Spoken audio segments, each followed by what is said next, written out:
Assalamualaikum warahmatullahi wabarakatuh. Halo adik-adik, bagaimana kabar kalian selama di rumah? Insya Allah semua selalu dalam keadaan sehat walafiat ya. Adik-adik, untuk mengawali pembelajaran kita pada semester genap ini, izinkan saya untuk memperkenalkan nama. Nama saya Siskawati Amrin, saya sebagai pengajar mata pelajaran Pendidikan Pancasila dan Kewarganegaraan. Nah, untuk kalian agar lebih memahami materi dengan baik, silahkan kalian simak baik-baik video yang akan saya tampilkan berikut. Jangan di skip ya. Adik-adik, pada pertemuan kali ini kita akan membahas lanjutan dari materi integrasi nasional dalam bingkai Bhinneka Tunggal Ika. Kalau minggu kemarin kita sudah membahas tentang kebinekaan bangsa Indonesia, nah sekarang kita akan membahas tentang pentingnya integrasi nasional serta faktor-faktor pembentuk integrasi nasional. Jadi, silahkan kalian simak baik-baik materi dalam video ini ya. Yang pertama, pengertian dari integrasi nasional. Jadi perlu kita ketahui bersama bahwa apa yang dimaksud dengan integrasi nasional. Nah, integrasi nasional yang pertama kita bahas ya kata integrasi. Integrasi berasal dari bahasa Inggris integrate yang artinya menyatukan, menggabungkan, menyatupadukan menjadi bagian yang utuh. Nah, nasional berasal dari kata nation yang artinya bangsa dan negara. Jadi, integrasi nasional merupakan penggabungan atau penyatuan suatu bangsa atau negara menjadi satu bagian yang utuh, yang tidak dapat dipisahkan. Jadi, itu arti dari kata integrasi nasional.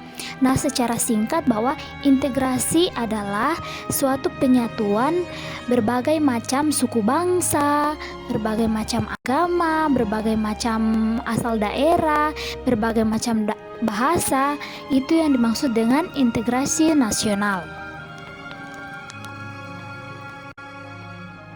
Nah, adik-adik, berikut merupakan pengertian integrasi nasional menurut para ahli. Yang pertama, Howard Wings mengatakan bahwa integrasi bangsa berarti penyatuan bagian yang berbeda-beda dari suatu masyarakat menjadi keseluruhan yang lebih utuh dan memadukan masyarakat-masyarakat kecil yang jumlahnya menjadi satu kesatuan bangsa. Kemudian, Dr. Nazarudin mengatakan bahwa integrasi nasional sebagai suatu proses penyatuan bangsa yang mencakup semua aspek kehidupan, yaitu aspek sosial, politik, ekonomi, dan budaya. Integrasi juga meliputi aspek vertikal dan horizontal. Kemudian, Bapak Sujati Jiwandono mengatakan bahwa integrasi nasional sebagai cara bagaimana kelestarian persatuan nasional, nah dalam arti luas dapat didamaikan dengan hak menentukan nasib sendiri. Hak tersebut perlu dibatasi pada suatu taraf tertentu.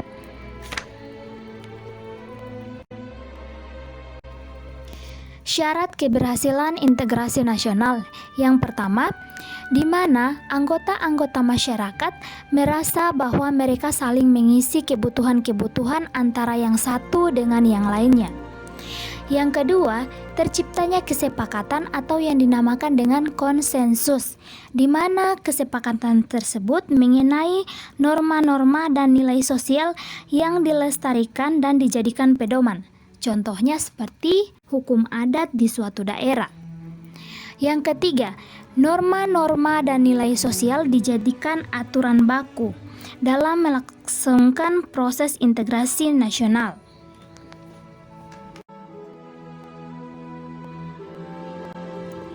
Nah, adik-adik, berikut ini merupakan faktor-faktor pembentuk integrasi nasional. Yang pertama, adanya rasa senasib dan seperjuangan yang diakibatkan oleh faktor sejarah. Yang kedua, adanya ideologi nasional yang tercermin dalam suatu simbol negara yaitu Garuda Pancasila dan semboyan kita yaitu Bhinneka Tunggal Ika. Yang ketiga, adanya tekad serta keinginan untuk bersatu di kalangan bangsa Indonesia seperti yang dinyatakan dalam Sumpah Pemuda. Yang keempat, adanya ancaman dari luar yang menyebabkan munculnya semangat nasionalisme di kalangan bangsa Indonesia.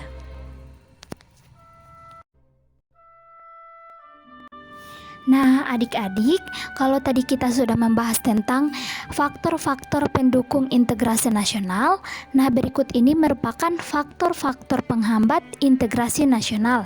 Yang pertama, kurangnya penghargaan terhadap kemajemukan yang bersifat heterogen. Artinya bahwa kita kurang menghargai orang-orang yang berbeda di sekitar kita. Itu yang dinamakan kemajemukan yang bersifat heterogen. Artinya bahwa kita kurang menyukai yang namanya perbedaan.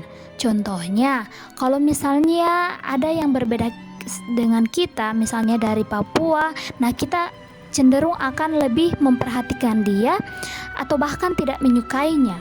Itu yang dinamakan kurangnya penghargaan terhadap kemajemukan yang bersifat heterogen. Nah, yang kedua, kurangnya toleransi antara golongan. Kurangnya toleransi antara golongan di sini artinya bahwa kita kurang menyukai yang namanya perbedaan antara golongan. Misalnya, golongan orang-orang kaya tidak menyukai orang-orang miskin. Begitu pula sebaliknya. Karena ada kesalahpahaman antara satu dengan yang lain.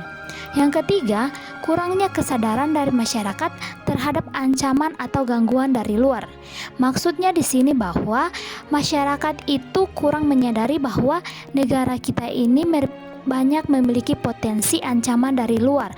Contohnya munculnya ideologi-ideologi yang dapat merusak ideologi Pancasila. Seperti kita sekarang lebih banyak mengadopsi kebiasaan-kebiasaan dari luar, seperti lebih menyukai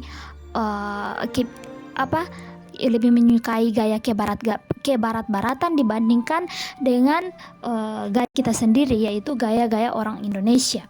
Nah, yang keempat, adanya ketidakpuasan terhadap ketimpangan dan ketidakmerataan hasil pembangunan.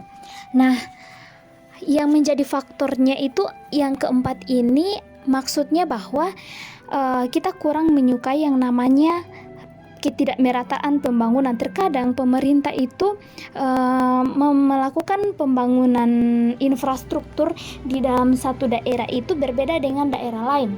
Mungkin saja misalnya Jakarta lebih diperbaiki fasilitas, sedangkan di Papua sana fasilitas atau infrastruktur itu sangat kurang menunjang. Nah, adik-adik, berikut ini merupakan tantangan kita sebagai bangsa Indonesia dalam menjaga keutuhan NKRI. Tantangan di lingkungan internal Indonesia adalah mengawal NKRI agar tetap utuh dan bersatu.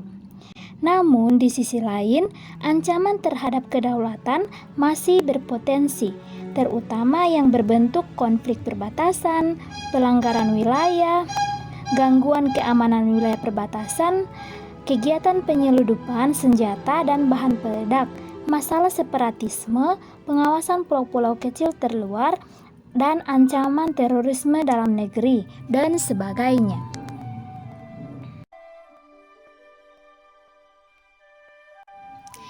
Adik-adik, coba kalian perhatikan gambar berikut ini. Gambar yang pertama yaitu gambar yang menunjukkan adanya konflik perbatasan. Indonesia masih memiliki sejumlah masalah perbatasan dengan negara tetangga. Setidaknya ada 5 negeri jiran yang masih memiliki masalah perbatasan dengan Indonesia, seperti negara-negara tersebut antara lain Palau, Malaysia, Filipina, Singapura, dan Timor Leste. Kemudian, gambar yang kedua, gambar ini menunjukkan adanya gerakan separatisme. Separatisme berupa sebuah usaha yang dapat memecah belah suatu kesatuan. Contoh dari gerakan separatisme ini antara lain yang pertama, pemberontakan PKI di Madiun, Gerakan Aceh Merdeka, Republik Maluku Selatan, G30 SPKI, dan sebagainya. Itu masih contoh gerakan di Indonesia. Masih banyak lagi contoh gerakan dari luar negeri. Nah, yang paling berkesan pada kita baru-baru ini yaitu gerakan dari Papua Merdeka. Kalian pasti sudah nonton berita, bukan? Nah, gerakan Papua Merdeka itu merupakan salah satu gerakan dari separatisme, yaitu upaya untuk memisahkan diri dari negara Indonesia. Yang ketiga, gambar penyelundupan senjata. Penyelundupan senjata merupakan suatu tindakan yang terlarang, yang mana menyimpan atau menggunakan tanpa ada surat atau sertifikat resmi dari negara, yang mana sudah terlampir dalam Undang-Undang Negara Republik Indonesia. Jadi, barang senjata penyelundupan merupakan barang yang terlarang atau ilegal. Nah, penyelundupan senjata ini biasa digunakan oleh para terorisme. Nah, adik-adik, berikut ini merupakan upaya yang dapat dilakukan oleh bangsa Indonesia dalam mengatasi berbagai macam tantangan. Dalam menjaga kedaulatan negara, keutuhan wilayah negara, dan keselamatan bangsa Indonesia dapat dilakukan dengan menjaga kehidupan demokrasi politik dan ekonomi, keharmonisan hubungan antara suku, agama, ras, dan golongan, serta penghormatan hak asasi manusia.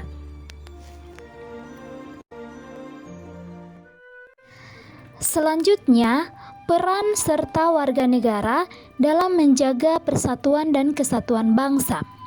Namun sebelum itu kita akan membahas apa yang dinamakan dengan kesadaran. Kesadaran adalah sikap mawas diri sehingga dapat membedakan baik atau buruk, benar atau salah, layak atau tidak layak, patut atau tidak patut dalam berkata dan berperilaku. Kesadaran warga negara Indonesia saat ini masih perlu pembenahan. Salah satunya kesadaran dalam bela negara. Memang negara Indonesia tidak sedang dalam kondisi perang, tetapi kesadaran untuk bela negara harus tetap ada dalam bentuk apapun demi kemajuan bangsa. Nah, adik-adik, berikut ini penjelasan tentang bela negara menurut Undang-Undang Republik Indonesia Nomor 3 Tahun 2002 Pasal 9 Ayat 1 tentang pertahanan negara. Upaya bela negara adalah sikap dan perilaku warga negara yang dijiwai oleh kecintaannya pada negara kesatuan Republik Indonesia berdasarkan Pancasila dan Undang-Undang Dasar Negara Republik Indonesia tahun 1945 dalam menjamin kelangsungan hidup bangsa dan negara. Nah, dalam Undang-Undang Republik Indonesia Nomor 3 Tahun 2002 tentang Pertahanan Negara, Pasal 9 Ayat 2 ditegaskan berbagai bentuk pembelaan negara, yaitu dapat melalui pendidikan Pancasila dan kewarganegaraan. Yang kedua, dapat melalui pelatihan dasar kemiliteran. Yang ketiga, pengabdian sebagai TNI. Dan yang keempat, pengabdian sesuai dengan keahlian atau profesi. Misalnya guru, tenaga kesehatan, baik itu dokter, perawat, dan sebagainya. Itu merupakan salah satu contoh atau upaya dalam bela negara.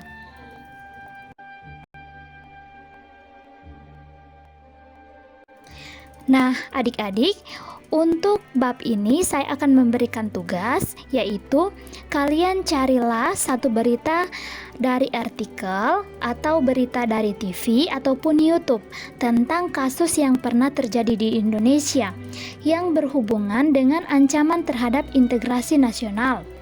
Berikut ini merupakan 4 tema yang dapat kalian pilih, yaitu kasus terorisme, separatisme, penyelundupan senjata, ataupun kasus tentang konflik perbatasan. Kalian bisa pilih keempat tema di atas. Kemudian buatlah dalam bentuk video seolah-olah kalian reporter yang sedang melaporkan kejadian tersebut. Jangan lupa sertakan sumber berita, waktu, dan tempat kejadian.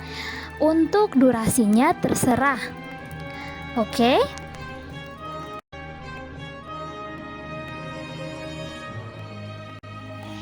Nah, adik-adik, selesai sudah pertemuan kita pada hari ini.